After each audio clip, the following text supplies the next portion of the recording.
Hello, আসসালামু আলাইকুম student. আশা করি তোমরা ভালো আছো। অনলাইন ক্লাসে তোমাদেরকে স্বাগতম।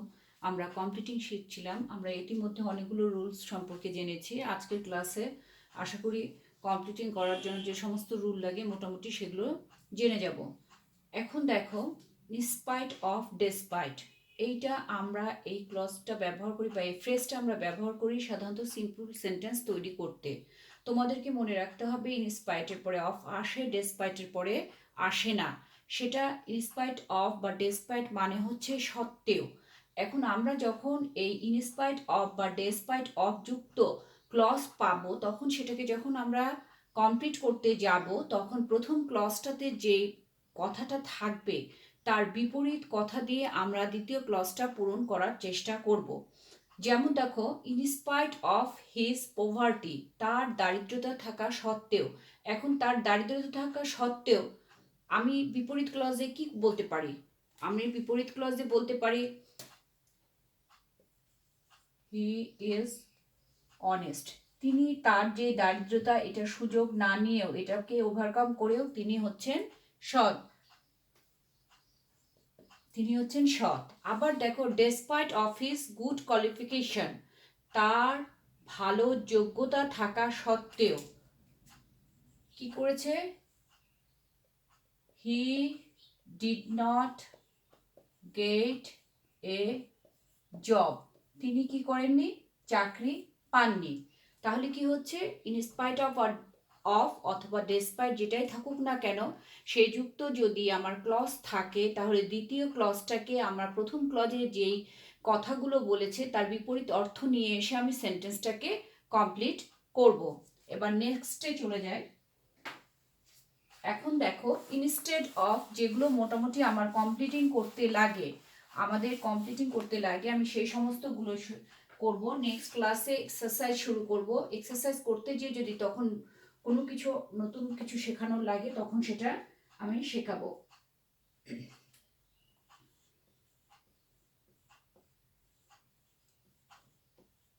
স্টেড অফ অথবা ইন লিউ অফ। এখন কথা হচ্ছে যে ইন লিউ অফ, এটা এই দুটোর মানেই হচ্ছে পরিবর্তে। আমরা এইটা সাধারণত এইটা ব্যবহার করি সিম্পল, এই ফ্রেজটা ব্যবহার করি সিম্পল সেন্টেন্স তৈরি করতে। এটা আমরা ব্যবহার করি সিম্পল সেন্টেন্স তৈরি করতে।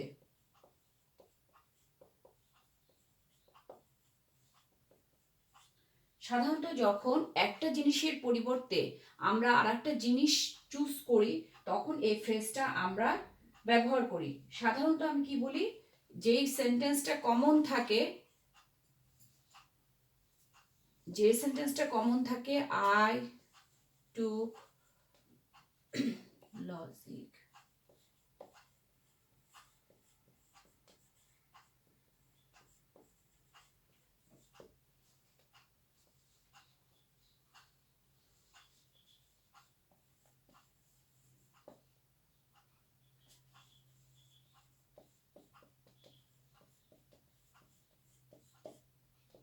এখন দেখো, বোর্ডের দিকে তাকাও।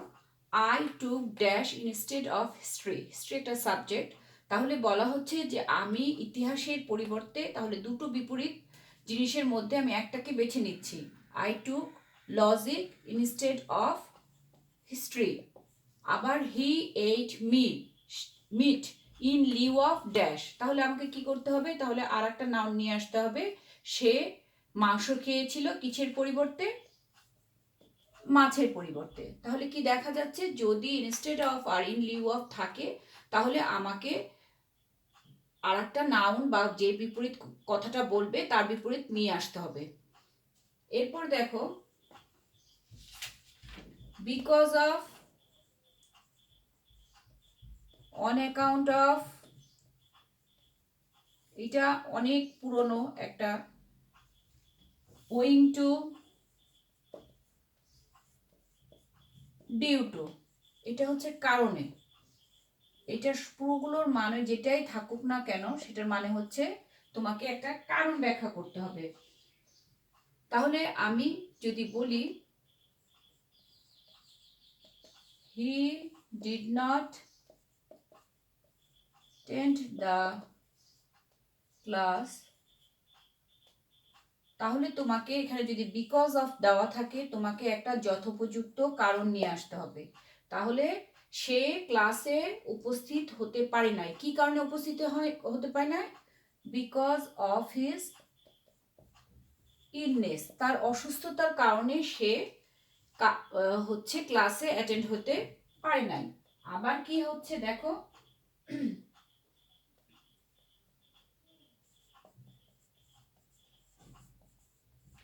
everybody loves him owing to dash, তাহলে বলছে প্রত্যেকে তাকে ভালোবাসে, কেন ভালোবাসে? everybody loves him owing to his simplicity অথবা honesty। তাহলে কি হলো, যদি কোনো একটা ক্লজে বা কোনো একটা সেন্টেন্সে প্রথম ক্লজে যদি আমার কারণ ব্যাখ্যা থাকে, মানে ফলাফল ব্যাখ্যা থাকে, তাহলে আমাকে সেখানে দ্বিতীয় ক্লজে কি করতে হবে? কারণ দিতে হবে। তাহলে because of, on account of, owing to, due to, এটার এই ফ্রেজগুলোর মানে হচ্ছে কারণে। এইটা হচ্ছে আমার সিম্পল সেন্টেন্স তৈরি করতে ব্যবহৃত হয়, এবং আমরা যখন একটা সেন্টেন্সে এরকম ফলাফল থাকবে তার আমি কারণ ব্যাখ্যা করব, যথোপযুক্ত কারণ ব্যাখ্যা সেখানে আমরা করব।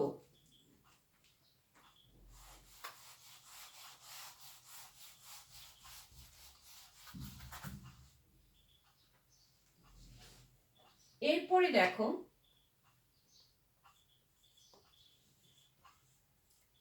এটা নিজে একটা লিস্ট। এই কথাটার মানে হচ্ছে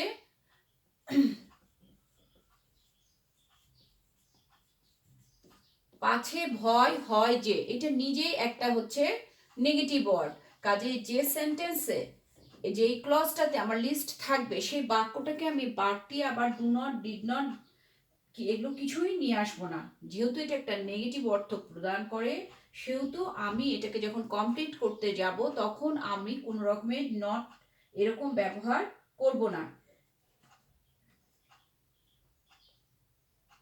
এটাতে আমরা কি করতে পারবো, প্রথমে ইনকমপ্লিট সেন্টেন্সটা বসে যায়, তারপরে সাবজেক্ট বসে, সাবজেক্টের পরে শুড বসবে, শুড বসে আমার সঙ্গতিপূর্ণ একটা মানানসই ভার্ব বসবে।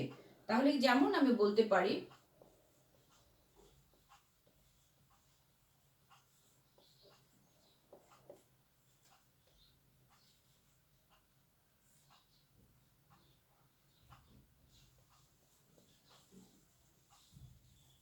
এই দ্বিতীয় উদাহরণ যেটা আছে, রিড সিনসিয়াসলি, রিড ডিলিজেন্টলি, এটা আমার প্রথমে একটা অন্য রকমের সেন্টেন্স, একটা কোনো বাক্য দেওয়া থাকবে, তারপরে আমাকে লিস্ট দিয়ে সাধারণত পূরণ করতে দেওয়া হয়। এখন দেখো, তাহলে কি বলছি, লিস্ট হচ্ছে পাছে ভয় হয় যে এরকম, এটা একটা নেগেটিভ ওয়ার্ড। কাজে আমি যদি এই যুক্ত ক্লজ থাকে, দ্বিতীয়টাকে যখন আমি কমপ্লিট করতে যাব তখন আমি কি করব না, নট ব্যবহার করব না।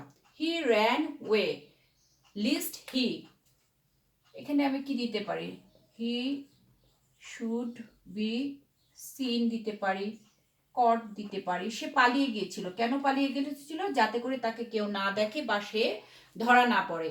আমার যদি লিস্টের পরে কি করতে হবে, প্রথম ক্লজের যে সাবজেক্টটা আছে সেটা নিয়ে আসতে হবে, তারপরে আমাকে শুড বসাতে হবে, তারপরে আমার ভার্বের কি করতে হবে, ভার্ব বসাতে হবে, তারপরে কি করতে হবে, সঙ্গতিপূর্ণ ভার্ব বসে বাকি অংশ কমপ্লিট করতে হবে। তাহলে কি করলাম, আবার দেখো, রিড ডিলিজেন্টলি, মনোযোগ সহকারে পড়ো, লিস্ট ইউ শুড ফেল।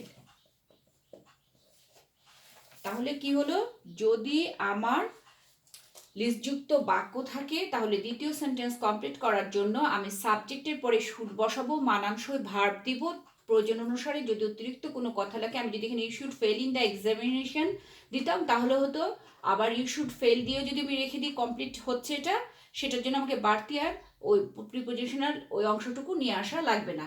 তাহলে লিস্টযুক্ত বাক্য যদি থাকে, পরের অংশটুকু কমপ্লিট করার জন্য সাবজেক্টের পরে শুড বসাবো, ভার্বের প্রেজেন্ট ফর্ম বসাবো, তারপরে এক্সটেনশন।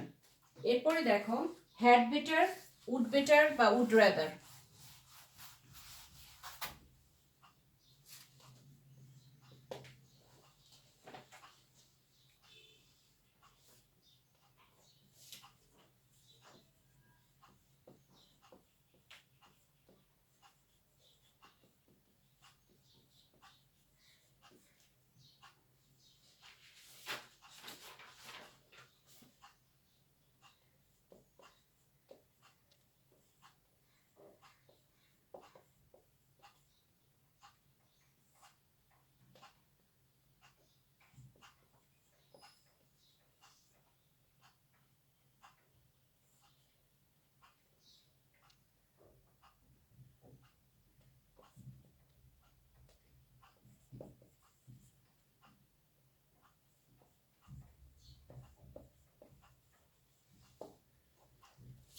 হ্যাড বেটার যুক্ত যদি সেন্টেন্স থাকে তাহলে আমাকে মানানসই, হ্যাড বেটার মানে বরং ভালো, মানানসই কথা দিয়ে আমাকে সেন্টেন্সটা কমপ্লিট করতে হবে। তাহলে কি করতে পারি, যদি হ্যাড বেটার যুক্ত সেন্টেন্স থাকে, আমাকে ইউ হ্যাড বেটার, তাহলে আমাকে বাকি অংশ যদি প্রথম সেন্টেন্সটা থাকে সেই সেন্টেন্সের আনুষঙ্গিক কথা নিয়ে আমি দ্বিতীয় সেন্টেন্সটা কমপ্লিট করব। আমি এখানে বোঝানোর জন্য তোমাকে, যেহেতু একটাই আমার সেন্টেন্স, প্রথমে আমার কোনো সেন্টেন্স নাই, you had better go home now দিয়ে কমপ্লিট করলাম। You had dash dash the classroom, তাহলে ইউ হ্যাড বেটার, হ্যাড বেটারের পরে ভার্বের প্রেজেন্ট ফর্ম বসছে, লিভ দ্য ক্লাসরুম। আমার পরীক্ষাতে যেগুলো সাধারণত থাকে আমি সেগুলোর উদাহরণ দেওয়ার চেষ্টা করছি। পরবর্তীতে আমরা নতুন যে সমস্ত কথাবার্তা আসবে সেগুলো আমরা করব। টিল বা আনটিল, টিল বা আনটিল মানে হচ্ছে যে পর্যন্ত না। এখন দেখো টিলের ক্ষেত্রে, বানানের ক্ষেত্রে একটা এল আর দুইটা এল, আর আনটিলের ক্ষেত্রে একটা এল। আমরা যখন এই টিল বা আনটিল যুক্ত একটা সেন্টেন্স কমপ্লিট করব তখন কি করতে হবে, আমার পরের অংশটাকে অ্যাফার্মেটিভ করতে হবে। যেমন ধরো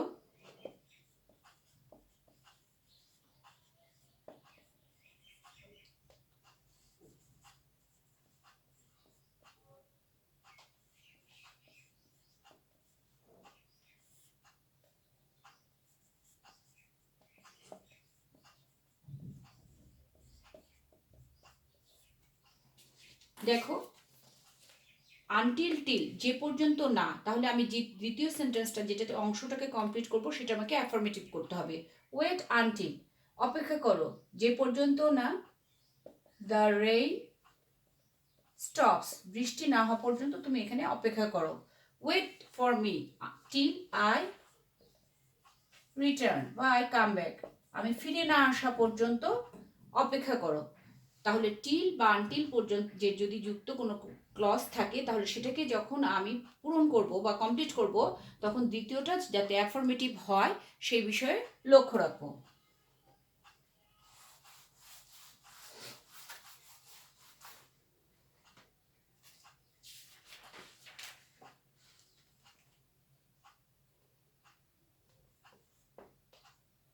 No sooner had, scarcely had,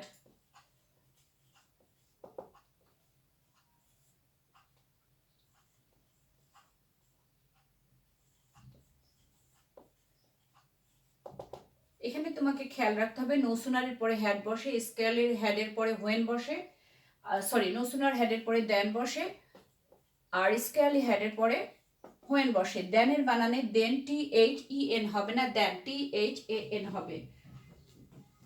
এখন এটা হচ্ছে যেতে না যেতে, খেতে না খেতে, পৌঁছাতে না পৌঁছাতে এই জাতীয় সেন্টেন্স হয়। এখন নো সুনার যুক্ত যদি বাক্য থাকে তাহলে কি হবে, প্রথম অংশটুকু খেয়াল করলে দেখা যায় যে আমার পাস্ট পারফেক্টের স্ট্রাকচারে পড়ে এবং দ্বিতীয় অংশটুকু আমাকে যখন কমপ্লিট করতে হয় তখন সেটা আমাকে পাস্ট ইনডিফিনিটে করতে হয়। তাহলে নো সুনার হ্যাড, স্কারলি হ্যাড বা হার্ডলি হ্যাড যুক্ত যদি আমাকে সেন্টেন্স কমপ্লিট করতে দেয় তাহলে প্রথম অংশটুকু আমার মোটামুটিভাবে, তুমি যদি খেয়াল করো হ্যাড যুক্ত বাক্য থাকে তাহলে প্রথম অংশটুকু পাস্ট পারফেক্টের স্ট্রাকচারে পড়ছে আর পরের অংশটুকু আমাকে পাস্ট ইনডিফিনিটের স্ট্রাকচারে ফলো করতে হচ্ছে।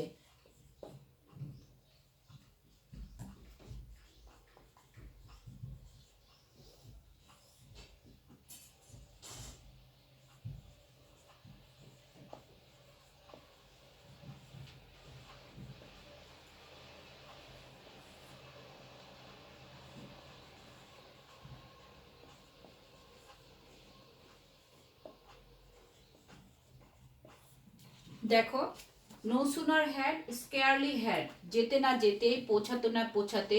নো সুনার হ্যাড আই গান আউট, আমি বাইরে যেতে না যেতেই কি করা হয়েছে, কি করলো, হি কেম। তাহলে প্রথম অংশটুকু পাস্ট, হ্যাড আছে, মূল ভার্বের পাস্ট পার্টিসিপল আছে, দ্বিতীয় অংশটুকু আমি পাস্ট ইনডিফিনিটে করলাম। আবার দেখো scarcely had, scarcely had we reached the station when the train left. তাহলে আমাকে মনে রাখতে হবে যে দ্যানের পরের অংশটুকু পাস্ট ইনডিফিনিট মানে সাবজেক্টের পরে ভার্বের পাস্ট ফর্ম, আর হোয়েনের পরেও আমার পাস্ট ইনডিফিনিট সাবজেক্টের পরে পাস্ট ফর্ম, এ দিয়ে আমাকে কমপ্লিট করতে হবে।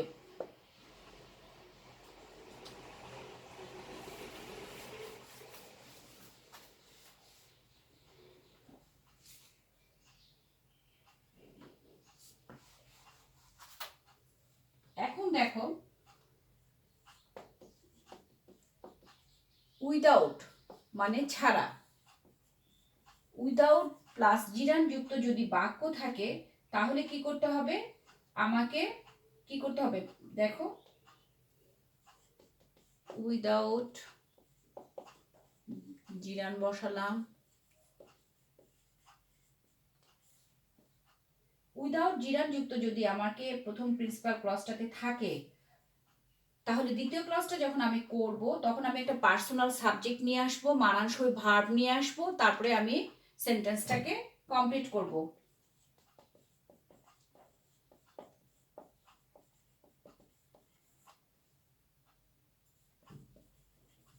দেখো এবার,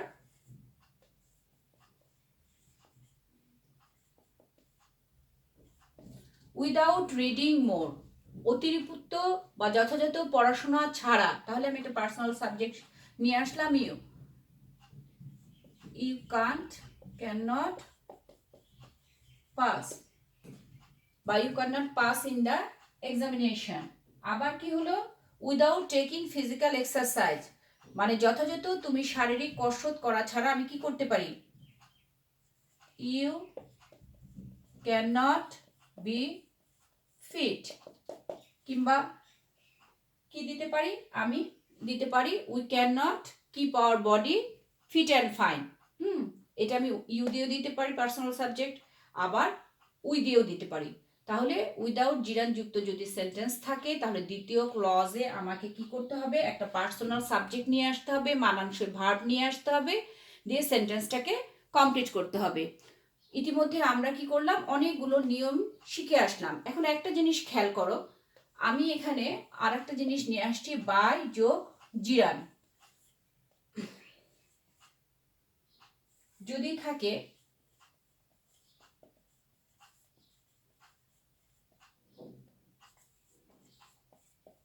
দুটো জিনিসই খেয়াল করো, আমি যদি উইদাউট বলি, ছাড়া বলি, তাহলে আমাকে কি করতে হচ্ছে, উইদাউট জিরান যুক্ত যদি সেন্টেন্সটা কমপ্লিট করতে হচ্ছে তাহলে আমাকে দ্বিতীয় ক্লজে নেগেটিভ কথাবার্তা নিয়ে আসতে হচ্ছে।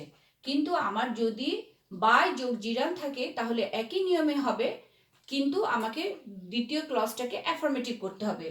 By reading more you can pass, অতিরিক্ত পড়াশোনা করে বা ভালো পড়াশোনা করে তুমি কি করতে পারবে, পাস করতে পারবে, বা you can shine in life, তুমি যাই বলো না কেন। আবার দেখো, বাই টেকিং ফিজিক্যাল এক্সারসাইজ, তাহলে আমরা উইদাউট বললাম কি you can not be fit, কিন্তু আমি যখন এখানে অ্যাফার্মেটিভে করতে যাব ইউ ক্যান বি ফিট, তাহলে কি হচ্ছে, যখন আমি উইদাউট দিয়ে বা জিরান, উইদাউট প্লাস জিরান দিয়ে সেন্টেন্সটাকে কমপ্লিট করতে যাব দ্বিতীয় ক্লজটাতে আমি সাধারণত নেগেটিভ ওয়ার্ডযুক্ত সেন্টেন্স দিয়ে কমপ্লিট করব। আবার যখন বাই যোগ জিরান দিয়ে কমপ্লিট করব সেন্টেন্সটা থাকবে আমার সেন্টেন্সটা, তখন আমি অ্যাফার্মেটিভ ক্লজ দিয়ে সেন্টেন্সটাকে পূরণ করব। তাহলে কি হলো, আমরা ইতিমধ্যে অনেকগুলো কমপ্লিটিংয়ের নিয়ম জেনেছি বা পড়েছি বা শিখেছি। এখন আমরা নেক্সট ক্লাসে সরাসরি এক্সারসাইজে চলে যাব। আর কি করব, এর মধ্যে তোমাদের সেকেন্ড ইয়ারের বাচ্চাদেরকে কি করা হয়েছে, আমাদের কলেজ থেকে একটা সিলেবাস দেওয়া হয়েছে, সেখানে যে রাইটিং পোর্শন আইটেমগুলো আছে আমি আশা করব তোমরা নিজ দায়িত্বে সেগুলো পড়বে, কারণ করোনাকালীন এই সময়ে আমাদের পক্ষে সম্ভব হচ্ছে না সেগুলো হাতে কলমে তোমাদের কাছ থেকে আদায় করে নেওয়া। তোমরা নিজ দায়িত্বে সেগুলো পড়াশোনা করবে এবং নিজেকে প্রস্তুত করবে। আজকে এই পর্যন্তই, ভালো থাকো, সুস্থ থাকো, আল্লাহ হাফেজ।